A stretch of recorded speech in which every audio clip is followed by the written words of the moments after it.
Good morning, I'm Peter Milios from the Finance News Network. The Nasdaq Composite slumped on Monday as investors sold shares of technology companies that have outperformed this year and the final trading week of the first half commenced. The Nasdaq shed 1.16%, while the S&P 500 lost 0.45%. The Dow Jones Industrial Average dipped 0.04%. Technology stocks have rebounded this year after a difficult 2022 as investors bet on the promise of artificial intelligence and a hope for an end to the Federal Reserve's hiking campaign.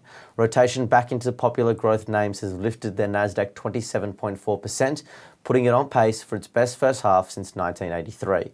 However, overnight, a pullback in technology giants contributed heavily to the Nasdaq's sharp decline.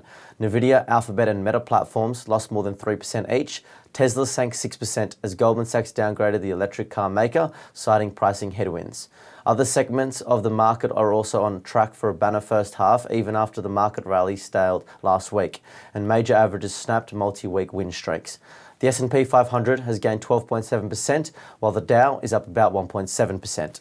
In EV news, Element 25 will supply manganese sulfate to General Motors for its North American electric vehicles, boosting the miner's shares by over 20%. This is GM's second deal for an Australian battery minerals, following their previous investment in Queensland Pacific Metals. And UK lithium project developer Cornish Lithium is at risk of going bankrupt if it fails to secure a £10 million cash injection by next month. The company requires short-term funds to buy time for a longer-term financing arrangement. The final week of June is a relatively light one for economics reports, highlighted by the Personal Consumption Expenditures Index for May out on Friday. Corporate earnings reports are on deck from Walgreens Boots Alliance on Tuesday and Nike on Thursday. China's renminbi has fallen to a 7-month low against the US dollar amid worries about slowing domestic growth, shrinking exports and rising US interest rates. And traders are monitoring the situation in Russia following a brief rebellion by a private military group over the weekend. Uncertainty about the situation there could keep the markets on edge.